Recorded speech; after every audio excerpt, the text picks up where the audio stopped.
Wait a second. Are you telling me that this is a Buick? It is. It's the all-new 2024 Buick Envista ST, and I've got it on the channel today. Welcome back.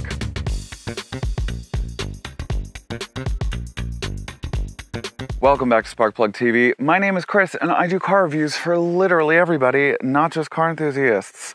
Before I begin today's video, please don't forget to like this video, comment something down below, subscribe to the channel, and hit that bell icon so that you get notified whenever I drop a new video, which is whenever I can. Thank you so much. At this point, I think Buick should be known for their subcompact SUVs, because they actually didn't get rid of the Encore GX. They just rebadged it from Encore to Encore GX, and they've tried to give it a little bit more of a luxury appeal. Now, for their entry-level subcompact SUV comes the Buick Envista. And oh my God, I can't believe it's even the thing, because I kind of want a Buick now. Can you believe that this is an entry-level car? I can't either. But it does have entry-level pricing because it comes in 3 trim levels. The preferred trim level starts around $23,000.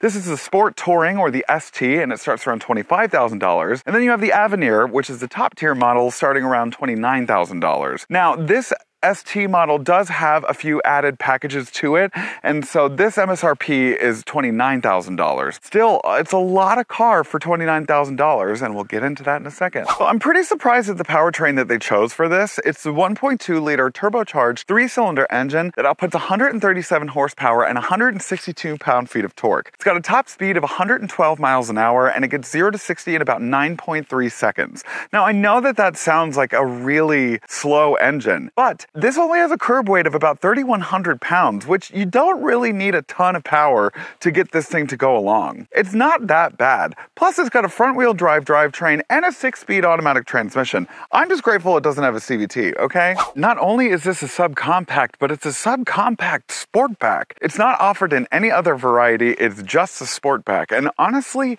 I love it. I think it looks really cool. I am not the biggest fan of sportbacks. I truly am not. I don't like any of those BMW or Mercedes versions. I think they're really weird looking, but it actually works in this somehow. But while we're at this angle, let's also talk about the EPA rating. So you get a 28 in the city and 30 on the highway, which gives you combined MPG of 30, and you're looking at about $1,700 for an annual fuel cost, which not that bad since we're also on this angle. Might as well talk about the upgraded 19-inch wheels that come with this, but the ST does come standard with 18-inch wheels. You do also get the sunroof added on top of that package as well. This is a Buick thrust into the modern era.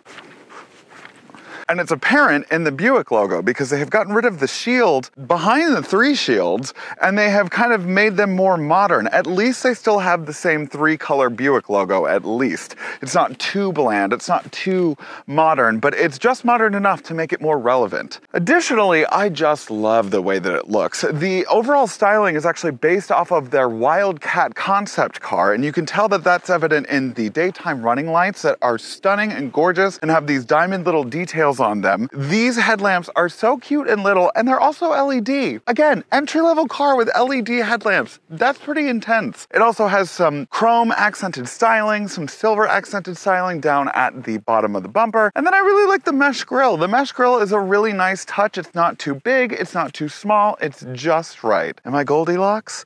I don't know. But I also really love this copper-colored sunset red. What is it called? Sunrise red.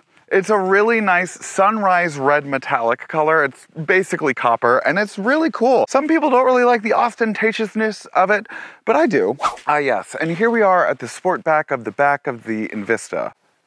Now, you can tell that it's a sportback, especially with this sloped back windshield that comes right up to the rear lipped wing on the back, and I think it looks really, really nice. I really like the giant Buick logo on the back. I do think there's a little bit over badging going on the back, but it still looks good. And I really like the tail lamps. I think that the upward L kind of facing tail lamps with the diamond kind of look on it look really nice, and then the downward L brake lights are a little odd. I think that out of everything that I love about this car, I think that the brake lights could be maybe moved up just a little bit. They're not terrible, but when you look at them, you're like, huh?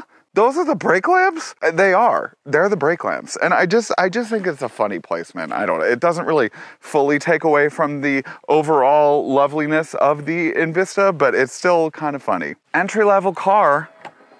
power liftgate. Come on. It's got 20 cubic feet of storage with all of the seats up, and then you get double that when you put the seats down with around 42 cubic feet of storage. Let's go inside. Okay, and here we are in the interior of the 2024 Buick Envista ST, and wow, premium. It's very premium. Now, I will say that maybe what makes it a little less premium is the fact that there is a lot of plastic materials. It's mostly plastic, but they do make it feel like it's leather, especially with the blue cross-stitching on the dashboard as well as on the door panel. And I do like the fact that they actually mix materials up with this silver piece with the lines on it. Really nice mix-up. There are other brands that wouldn't even consider doing that, so that's a really nice way to design that. I really like the silver accents as well. I think that they're a nice touch. It's a really nicely designed interior. I really like the fact that it does have this actual gear selector instead of that weird like Tahoe folder button situation or some weird dial. I mean, it's actually like a real gear selector. This does also come with a few packages. It comes with the convenience package for around $1,100, and it comes for around $600 with the advanced safety package, which includes the lane keep assist, and then it includes the adaptive cruise control as well, and the blind spot monitoring, as well as the rear cross traffic alerts. Pretty nice for around $600. And then for the $1,100 convenience package, you do get the 8-way power adjustable driver's seat, as well as the heated steering wheel and heated seats. It does also come with an automatic climate control system. Another package add-on, you can get the automatic high beams, as well as it's got rain sensing windshield wipers. I mean, it's a entry-level car and it's got rain sense windshield wipers. Come on. The seats are pretty comfortable. I mean, yeah, they're pretty comfortable. It's got the same blue cross stitching and same blue accented stitching as well. You know, the steering wheel is nice. It's got kind of a flat bottom to the steering wheel, you know, and it's got press tactile buttons, which are nice. Yeah, and then it's also got the 11-inch infotainment system that is fully integrated. Now, the infotainment system itself is actually pretty intuitive and it works pretty well. It doesn't really have a whole lot of lag. It seems to be pretty good. It's got some updates that you can do. You know, it's got wireless CarPlay and Android Auto, and it works pretty seamlessly. The only problem is that the Qi charging pad does not even attempt to charge my iPhone. I don't know if it's because I have the oversized iPhone. I don't know what it is, but it just doesn't work for me. The traction control button is on the infotainment system. That could have been a physical button. I don't know. I mean, I guess you're really not going to be accessing it that much. I mean, you're really going to be drag racing in your front wheel drive 3-cylinder? Probably not. But now the other screen, the gauge cluster, we got to talk about that. I'm not the biggest fan of it. It seems integrated and seamless during the day, but then at night you can tell that it is like fully a square. And it just, with how rounded everything is in here, it just seems a little off kilter to me. Now, everything in the actual gauge cluster itself is rounded. The miles per hour speedometer is this like crest wave. My steering wheel position is as such to where I can't really see the top of the gauge cluster. And so I can't see the fact that the park brake's on, I can't see the fact that my seatbelt isn't on, and I can't see the compass. So I think that is probably my only complaint with the interior, is the fact that the gauge cluster could probably use some work. But other than that, I mean, again, it's like a really nice setup. It's got some decent materials. It looks expensive. It really does look expensive for how little you pay for it. Oh, and finally what I'll say is the back seat is extremely comfortable, especially for my 6'5". I fit back there perfectly fine. You could see where they kind of cut costs, especially like with the fact that there's no individual lighting. Like you have to turn on the whole of the light for the interior, and it doesn't come with the automatic dimming rear view mirror, but you can at least see out the back of that sloping back, sport back look. But yeah, other than that, let's find out how it drives. There are two words that I would use to describe how the Envista drives.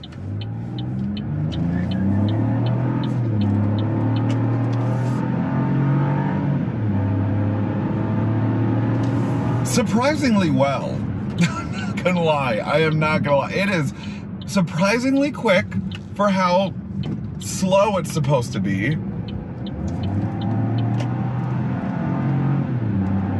And I love the way the 3-cylinder sounds. It's really interesting that like half of a V8 doesn't sound good, but half of a V6 does sound good in an engine bay. I don't get it, but it works. It's been a very comfortable ride. The suspension has been incredibly supple.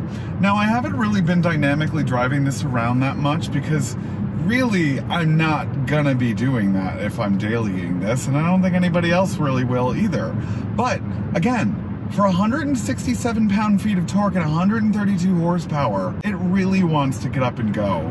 And now, granted, there are no drive modes because what really can you do with a 3-cylinder turbo? I guess unless you're the Toyota Corolla GR, but you know, there's really, especially in a compact, a subcompact SUV, there's really not much you can do. Another surprising thing that I found in the Envista is the steering is actually incredibly sensitive and incredibly responsive. I can actually feel the tires on the ground. It's pretty well tuned. It's got a small enough transmission that it doesn't gear hunt. You can hear a little bit of road noise. Like, there's not a whole lot of sound deadening, but there's really not a whole lot of vibration going on. You can also feel the lane keep assist really kind of pushing you back into the lane. I think maybe my only complaint is that I don't like that it's front wheel drive, because especially when you are accelerating, like, you can feel the fact that it is front wheel drive, but it's actually like a really comfortable ride. You can feel the front wheels kind of trying to get away from themselves. Like right then. All right, now we're coming up on this corner.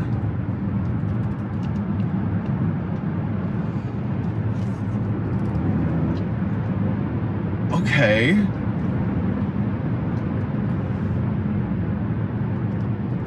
That was actually pretty decent. It handles pretty well. You know, again, this is my first time dynamically driving it, and I'm kind of impressed. I'm not gonna lie. There really wasn't a whole lot of body roll, which means that the suspension is pretty taut, and wow. This is the end of the video, and thank you guys so much for watching. Please don't forget to like, comment, subscribe, and hit that bell icon so that you get notified whenever I drop a new video. And I am just so pleasantly surprised by the Envista, honestly. I did have a high expectation for this, and it actually delivered for once, unlike the men in my life. Anyways, yeah, I mean, it's got a surprising it is the quickest, zippiest, peppiest 3-cylinder. It's the only 3-cylinder I've ever driven, and it's actually pretty impressive. Don't love the front wheel drive aspect of it. That's okay. It's fuel economy. I get it. It does get away from it a little bit. The 6-speed transmission, good. No complaints about that. The interior and the exterior styling is a 10 out of 10. Absolutely would recommend. You know, just the overall size of the cabin, the comfortability of the seats, just the overall technology, minus the gauge cluster. Everything else is just wow, honestly. And at this price point, wow. $23,000 to start. They don't do that much anymore. So, you know, they really are trying to gear this towards a younger generation. And and I'm still under 35, so I'm still technically young, right? And I would buy this. I mean, seriously, I mean, I would totally buy, and I actually like this over the Trax, but I'm getting the Trax next week. So I will maybe be eating my words then. I don't know. But anyways, thank you guys so much for watching, and I'll see y'all next time. Bye. Hey Sparks, thanks for watching today's video. Do you want more SparkPlug TV content? Then you can choose one of these 3 options.